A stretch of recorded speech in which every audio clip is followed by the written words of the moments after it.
Hey guys, Kentucky Thunder Outdoors here, and today I have my partner, Kelsey Carroll.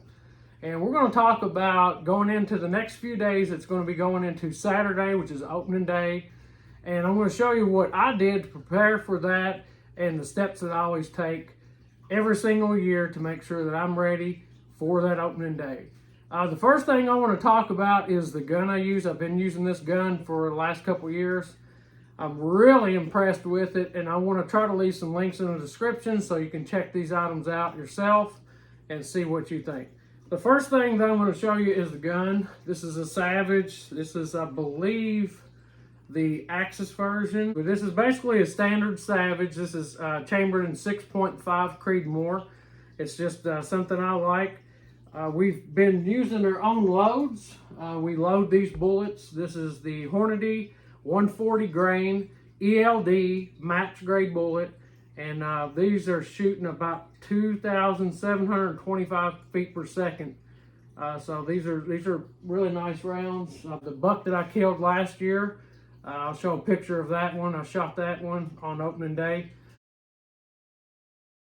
The scope to me is really important because I have ran through the mill of scopes throughout the years, and this one is the one I'm most impressed with.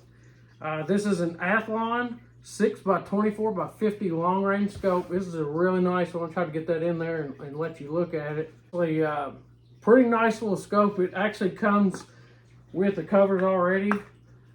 These are lifetime replacement. This has a lot of nice features. I would go over it, but I may break that down in another video and kind of show you some more about how to use this scope. This is a mill scope, and it's really nice, and we've got it dialed in easily at 100 yards, but this right here has capacity to go way further than that. I know a lot of people have been shooting 1,000 yards with these guns, depending on the load that you use and stuff like that. We wanted something that we can shoot long range. I've been shooting a lot of groundhogs this year. It has a aftermarket trigger put in it. These are all upgrades that you can do. One other thing that I did to this gun is I took it apart and I glass bedded the front stock here, and I took the back of this off because this comes out. This butt plate has an insert, and I also glass bedded part of the back here so we would have even weight. And what that does, it stiffens up the stock. Take a dollar bill or a piece of paper and slide it all the way down underneath this barrel, which it's free floating. They're really accurate out of the box.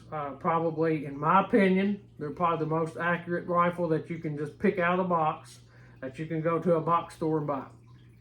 I got Gavin, who's going to be hunting with me this year. He's using the same type of gun, except for his scope's a little different. He's using a Vortex.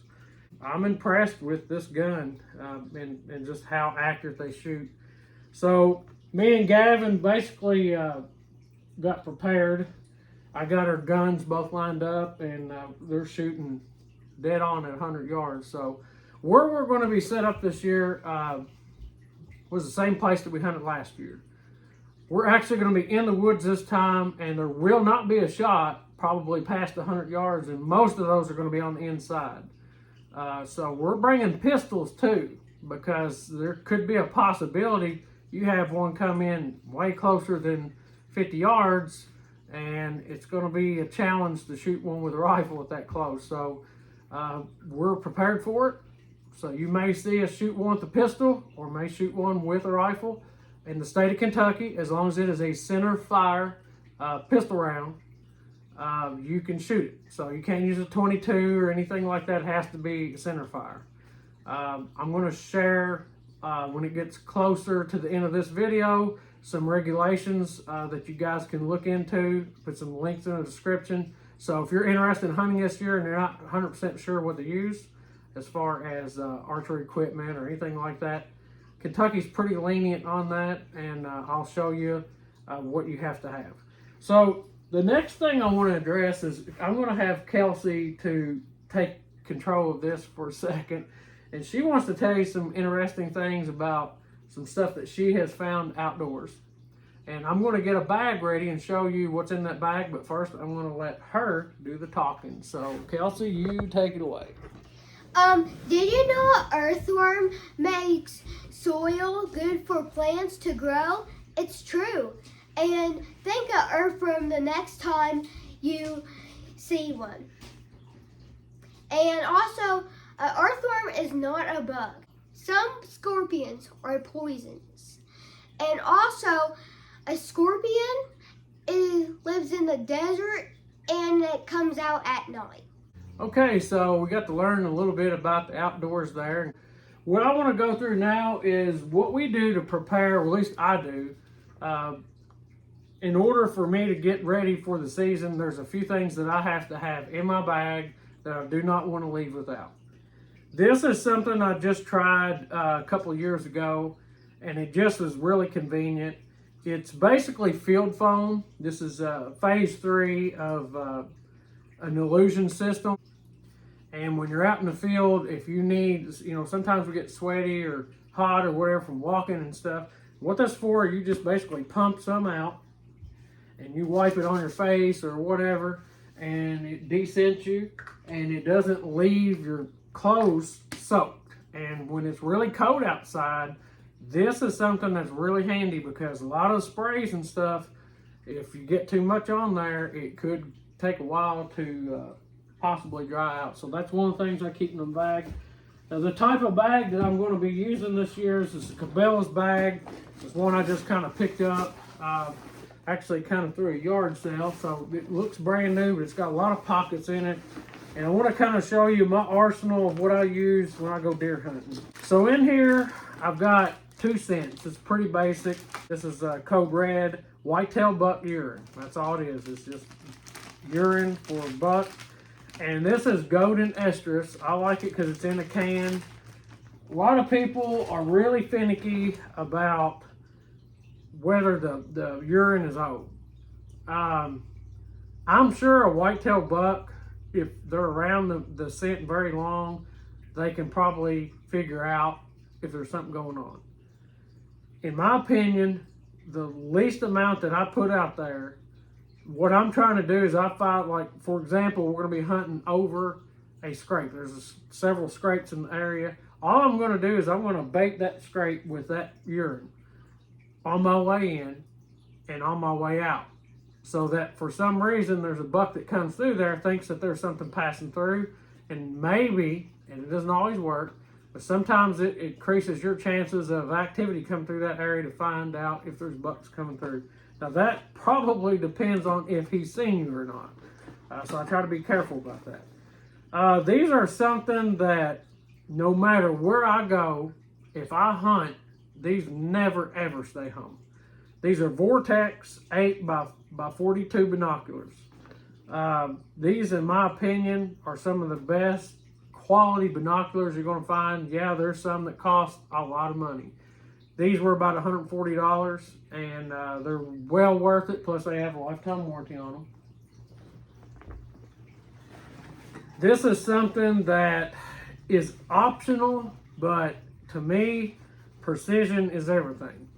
When I shoot my gun, I know exactly the yardage that it's going to shoot every single time. That's how I practice. This is, if I'm saying this correctly, a Tidewe. I don't know how you would say it the other way. It's Tidewe. This is an HRF 1000 rangefinder.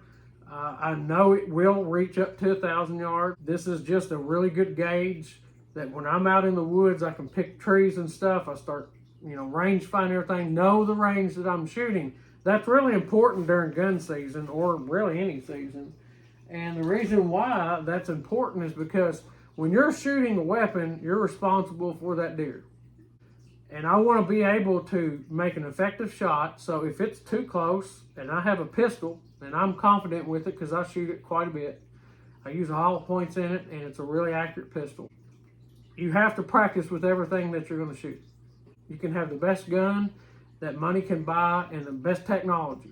And it can have a rangefinder built into it. But if you don't shoot the gun, you're not going to know what it's going to do. And so that's something I depend on. I depend on stuff like this, because I just don't want to gauge it myself by stepping it off or trying to measure. You know, to me, that's just not effective because I actually use this rangefinder when I actually go and zero in my weapon. So, okay, so here we're going, moving on. I carry 2 calls.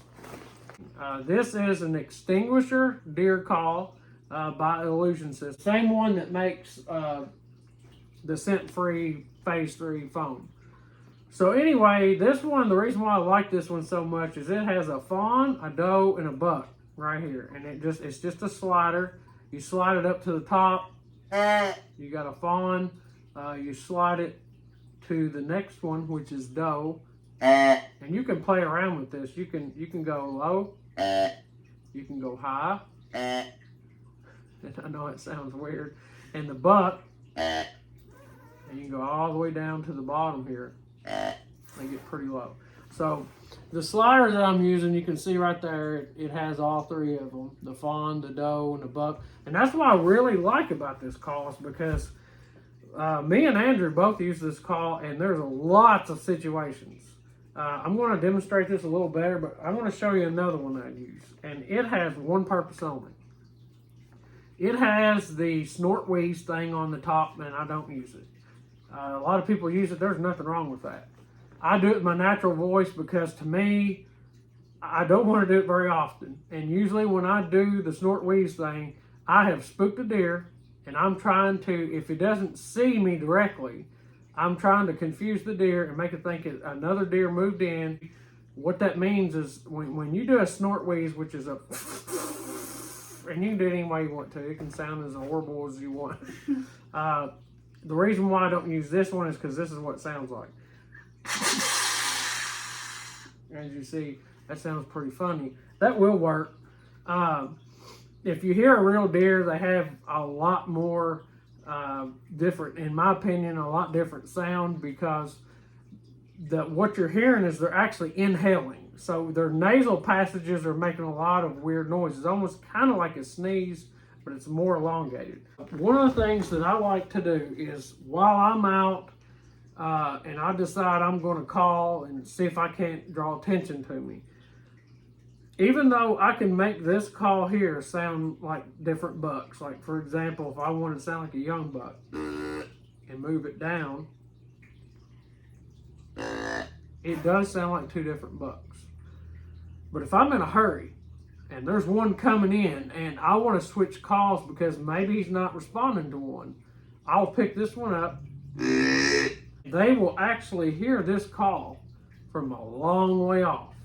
Matter of fact, last year, if I had the footage, I would show you. What that basically did was that buck heard the first one, but he wasn't interested. When he heard this one, I guess in his mind, or what I assume was in his mind, was that he heard one either closer or louder. So one of them was being more aggressive than the other. So I'm going to show you the setting that I use. There's a lot of settings on this. You just pull the top off. This is a Primos buck roar. I've got an estrus bleat on top, a doe bleat, a doe grunt, a young doe, a mature buck, and a tending buck. And so basically all I do is put it on the second ring to the bottom, which is mature buck. And the reason why I leave it there is because, in my opinion, it has the sound that I like, and I just leave it there. You can do whatever you want. You can use this call or just this one. You don't have to use both. I use both because in different situations, depending on how much wind that you have that day, if you have a 20-mile-an-hour wind, they're going to hear this a lot better than they're going to hear this, in my opinion. Now, you can really jar down on this one and get it really loud. I'll demonstrate it. But see how it breaks off and it really distorts. For this one, you don't really want to do that loud, but if you have a 20-mile-an-hour wind, it may make the difference.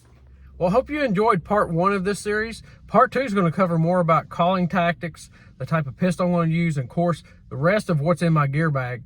And on this weekend, we're going to get that epic story of that hunt that Gavin was on and the kind of stuff that we saw last year. And one big bruiser that's got both of us still up at night thinking about the possibilities of this year. So stay tuned. Thank you for everything, and I hope that you get to see some really good footage coming to you soon.